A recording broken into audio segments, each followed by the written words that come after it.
Hey everybody, it's the Heretic. So I want to discuss an article that I woke up to this morning regarding the Oath Keepers president or founder, whatever he is, that was recently convicted of seditious conspiracy. The title of this article was somewhere thereabouts to the tune of "The conviction of this person constitutes a rebuke of the GOP's gaslighting by the American people." So I'd like to start off, first of all, by saying it's not gaslighting. The GOP is accurately representing the narrative, at least in regards to this. This was not a freaking insurrection. This was not an attempt to overthrow the government. This was not an attack on democracy. All this other bullshit. It was none of that. Now, in regards to the GOP's notion that this event was peaceful and nonviolent, no, it wasn't. No, it wasn't. Come on now. No.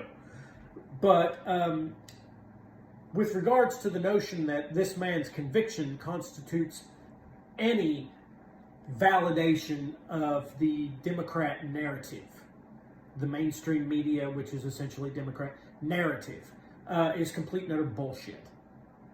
First of all, this man had absolutely no shot at a fair trial. We're going to start with the subjective, and then I'm going to move to the objective. We're going to start with the fact that this man had absolutely no chance at a fair trial. They selected a hostile judge. They pulled from a hostile jury pool. They waited long enough to have every single person in Washington that was available for the jury pool be tainted by the narrative, by the mainstream narrative. They waited until these people got through the January 6th hearings, which were also an effort at Democrats to paint the narrative, to construct a narrative. They waited until they had all of that done. They didn't even charge these people until they had their first really public hearing, at which Republicans pointed out, you haven't charged anybody with anything related to treason or sedition or anything. A couple of days later, these people respond with, well, shit, that's actually kind of true, especially because people took notice of that. Then they started charging people. Okay? But I digress. The point is, what you have here was an effort, a carefully constructed, carefully timed effort to see to it that this person was convicted. He never had prayer, guys. And if you can't acknowledge that, I think you've kind of surrendered your seat at the table. He never had a chance. And they made sure, if you look at when they charged him, the fact that they held people that were his constituents, and they held them in a manner that would be considered unconstitutional, that would be, in many cases, considered torturous. And then they used those conditions to elicit testimony or guilty plea deals against some of his other constituents, which was then used against him. And then they also selected, as I said, a hostile judge from a very tainted jury pool, and a very tainted jury pool who had already been subjected to multiple venues and facets of inculcation. They went out of their way to make sure these people were subjected to the January 6th committee hearing, which was a farce, and I could go on about that for an hour. They made sure of all these things. Okay? All of this to further facilitate making sure they got a guilty plea. Or a guilty verdict, excuse me. But you know what? I can take you through and show you things that the judge said. I can walk you through all this, and most of you still wouldn't hear it because you've been conditioned not to hear it. You're determined not to hear it. Okay? So let's move on to the more objective. Let's say that the trial was fair and above board. The jury, the judge, none of these people were biased. none of the elements that I have presented were in play. Let's say it was all just straight and on the level. Here's why the Democrat narrative, the liberal narrative that this conviction constitutes an affirmation of the Democrat narrative, any of that is a complete farce. Okay? I'm going to run some numbers by you. First of all, if there were 2,000 people that participated in this riot, if 2,000 people participated in this riot, which is what it was, a riot, and they charged 50 of them, let's say they charged 50 with seditious conspiracy, that's 2.5% of the total participants. Do you get that? Does that compute? According to these very same people, 93% of the Black Lives Matter protests were completely nonviolent. So according to them, this whole notion of violent summer of 2020, the summer of love and all that other stuff, no, that's a complete, for most of this, you had a few bad apples. You had a few things. Okay, that's their narrative. And that's their position. Mostly peaceful. It's mostly peaceful. Is that wrong? Well, no, 93%. Okay. Here's the problem, though. It wasn't 50. It wasn't half of 50. It wasn't half of 50. They have charged 11 people with seditious conspiracy. 11. Do you know what percentage of 2,011 is? 0.55. Less than 1%, just barely over 0.5%. And that's if we look at all of the people that were present and participated in the riot. Not just present. We've dropped how many people were present for the protest. We're talking about just the riot if you just had 2,000 people. Okay? But let's look at how many people that have actually been charged, not just the number of people that participated in the riot. And I believe it was over 2,000. But let's call it 2,000. But for now, we're past that. 880 plus people, according to ABC. That was a number that they've come up with on, I believe it is October 22nd, 2022. Check my notes here. According to them, I'll link that in the description, they've had over 880. But let's stick with just 880. 880, you know what percentage of 880 11 is? 1.25. So they've charged 1.25% of the people they've arrested with seditious conspiracy. Nobody has been charged with treason that I'm aware of. Nobody. Seditious conspiracy, which is essentially conspiring against the authority or legitimacy of the state. That's a simplified version. Now let's look at that simplified version and understand what conspiring is. A lot of freaking people have conspired against the authority or legitimacy of the state in its most basic terms. Let's look at a further definition. A serious but lesser counterpart to treason targets activities that undermine the state without directly attacking it. Again, all of these are very simplified translations and depictions of what constitutes seditious conspiracy. Suffice it to say that if you and a group of people, 2 or more of you, have ever sat down and actively, shall we say, discussed how to interfere with state authority, with the authority of the state, how to interfere with any of the processes. Like I said, I'll link this in the description and you can read it. And what you'll understand is that if you have any mental facilities about you at all, is that Chaz, you guys remember the Chaz? Okay, were there any federal buildings within the scope of usurped property at Chaz? Was there a federal courthouse, a federal building in there? Guess what? If you guys all sat down and talked out how to assume control of that, or to basically take it away from or undermine the authority of those in charge of said property, seditious conspiracy. You absolutely meet the definitions. The point of this being to illustrate that this charge of seditious conspiracy is not some grandiose thing. It's actually very hard to levy against people because usually people are prone to think that free speech, you're allowed to talk about stuff. And in some instances, you're even allowed to just sit around and discuss stuff.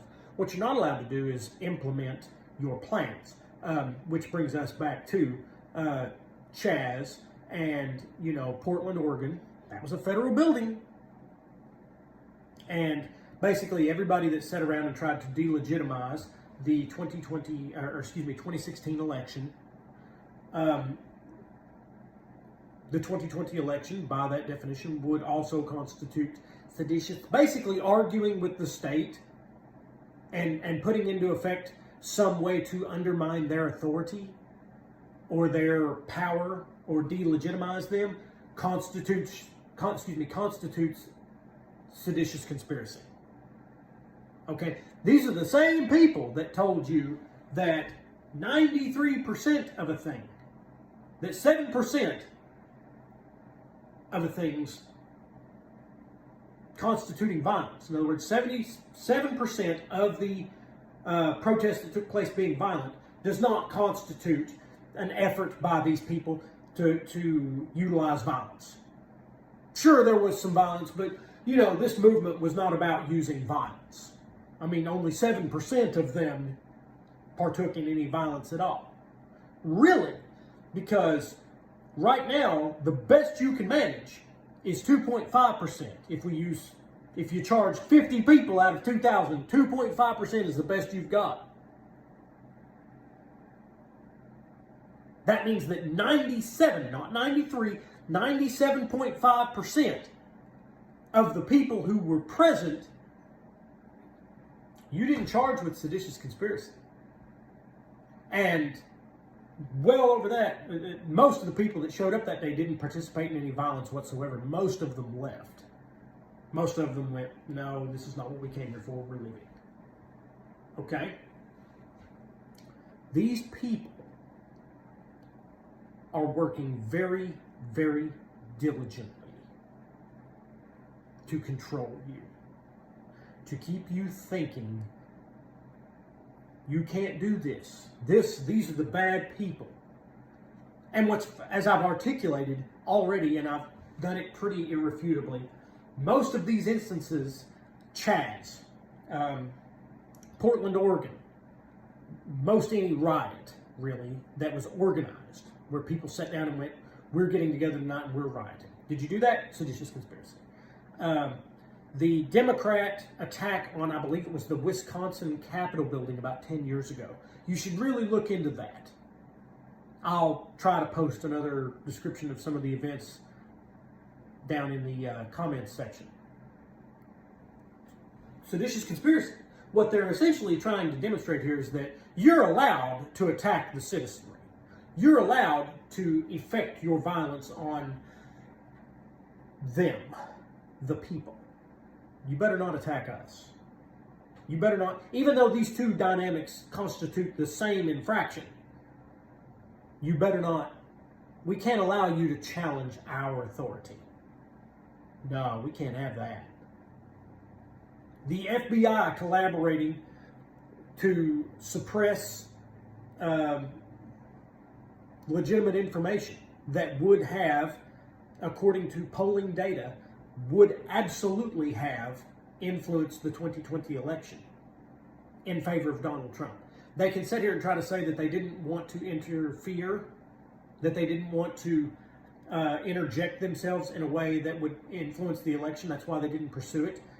Bullshit. Bullshit. Johnny Q, whatever you are of the FBI, I'm telling you, you are full of shit. Because if you hadn't wanted to interfere, you would have just said no comment. You wouldn't have actively attempted to label them Russian disinformation, knowing good and damned well they weren't. You would not have actively pursued them across social media platforms and made sure that they were removed or labeled and actively defined as Russian disinformation. That Rudy Giuliani was being subjected to Russian disinformation, that Trump was propagating. You wouldn't have actively done that.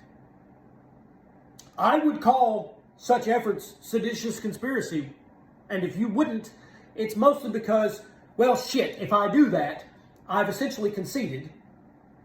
That's the only reason you wouldn't. Guys, this narrative of theirs regarding January 6th, it's dead. It's dead. They have no sincerity regarding pursuing the matter beyond their narrative. They don't want the truth. They had a star witness come on and claim Donald Trump grabbed the steering wheel and grabbed another man by the throat, and he was like, I better get there. And these are the same people that wanted to sit around and mock January 6th protesters, saying, well, Trump said he would be there, and was he there? No. Oh, okay, well, here we have a story where he tried to get there. Oh, you hear that? You're just all over the road. You're literally all over the road. You don't care what it is. You just want to turn it against Donald Trump. And my favorite aspect of this is, not only was it so ludicrously far-fetched that how anybody believed it just baffles the shit out of me, but when the people who were actually in the vehicle said that never happened, like, at all, and we're prepared to testify under oath that that never happened. Did you call them? Did you go, well, if you're going to say it under oath? No, you didn't. You know why you didn't? For the same reason you won't pursue Ray Epps. I don't know that Ray Epps was a government plant. I don't know that. One of the reasons that you won't pursue him, the same reason you won't pursue some of these testimonies in court, very simply is because you have a narrative, you have somebody to blame. You want to put all this on Donald Trump, and you do not want to introduce any variable that might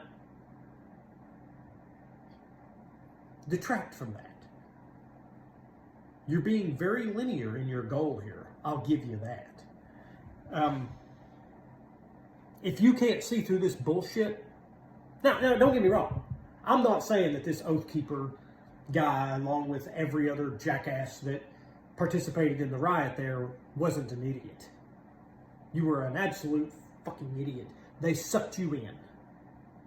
They sucked you in, is what they did.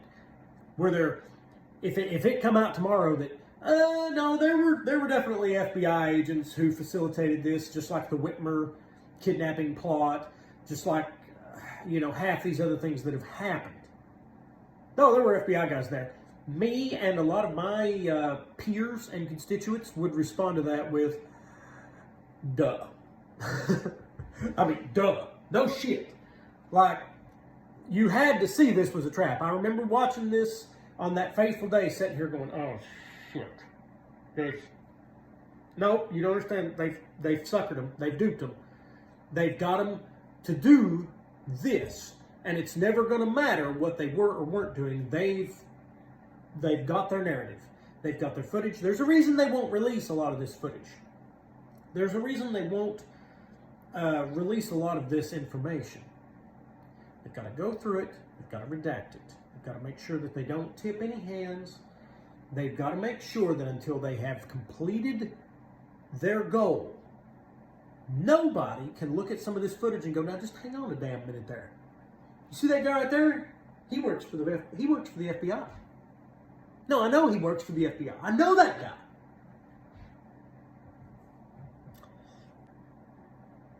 Some of these things are not as they seem. Anyway, I guess that's heresy.